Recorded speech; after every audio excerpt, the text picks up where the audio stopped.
Hey guys, Chad here from Take It or Leave It, here with a movie review for you for the film Cuckoo. Here's the synopsis. A 17-year-old girl is forced to move with her family to a resort where things are not what they seem. Alright, with that down, let's get to the pros and the cons, starting with the pros. Well, the first thing I gotta touch on is, this movie swings for the weird, big time. And holy shit, does it connect. I mean, I haven't had this big of a WTF response to a film that I didn't know anything about going into it since probably Barbarian back in 2022. I mean, this shit gets frickin' nuts at a point in time, and I totally got sucked into the world building and the lore of this resort and this family. That is to say, whenever I was able to wrap my brain around everything. More on that later. Secondly, the director of this film, man, he has a really cool and unique style. Tillman Singer is his name, and he also directed a little indie flick called Luz, or Luz, depending on how you pronounce it, and he uses a more mild but similar giallo-esque style for Cuckoo. But he's only able to capture that style because of those responsible for the editing, the sound design, sound mixing, and the musical score. They really deserve some applause. And lastly, the performances across the board are all great, but in particular, I gotta mention Dan Stevens. I mean, he's having a frickin' blast in this movie, and as he's always able to do, he finds that balance between silly and serious, and walks that tightrope really well. But I also gotta hand it to Hunter Schafer. She really is the heart and soul of this film, and I think that she single-handedly holds the film together when it gets really, really bonkers. Alright, with all that said, let's get to some of the issues that I had with the film. First off, I gotta say that the plot was very convoluted and confusing for a good chunk of the movie. Remember that world building and the lore that I spoke so highly of earlier? Yeah, that was great, but it required exposition in order for me to get my arms around the damn thing. And I don't know if I'm alone on this one, but during the film, especially during the second act, I felt like I missed something. The entire time I was like, shit, did I look away? Did I look at my phone? Did I go to the restroom?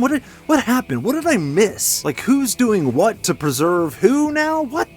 And as cool as the world building and the lore was, I just wish it didn't require all of this exposition in order to keep up. Secondly, I thought that the third act just felt really out of place. The first two acts, I thought that they flowed really nicely into one another, but then the third act just kind of came out of nowhere as this action thriller that felt like a third act that was more suitable for the film Heat more so than Cuckoo. And all things considered, I really just thought that the third act was by far the weakest part of the film. And lastly, and I'm going to stay away from spoilers to the best of my ability here, but presenting the villain too early and eventually in the sunlight, I really thought that was a mistake. Because let's be honest, there's not much to this villain's look, and there's very little aesthetic evolution throughout the film, which could be fine if they kept the villain in the dark for the majority of the film, including the third act, but instead they chose to engulf the villain with light throughout the majority of the third act, and it just took all the scare and the horror out of it. By that point, I mean, they just kind of look like someone you might pass on the street as you're going to get yourself a coffee or something. Some villains are still scary and can hold their own in the light, but unfortunately not this one. This film definitely has elements of Barbarian, It Follows, and yes, The Human Centipede, but you know, without the shock value. And I'm gonna give Cuckoo a 6.8 out of 10. But those are just my thoughts, take it or leave it. What do you guys think? Have you seen this movie yet? Was it as bonkers and frickin' nuts for you as it was for me? Let me know down in the comments section, let's talk about it. And if you enjoyed this video but you want more information about what's on my watch list, what I'm currently watching, the kind of ratings I'm giving these films, as well as upcoming releases I'm looking forward to, don't forget to follow me on track.tv. My username is TIOLI_reviews. The link is in the description box. Go ahead and click it and start following me on Tracked, and I look forward to seeing you over there. And as usual, guys, thank you so much for stopping by my channel. I really appreciate it. Don't be afraid to hit that like and subscribe button, and until next time, I'm Chad from Take It or Leave It, and I'll check you later. Check you later. Check you later.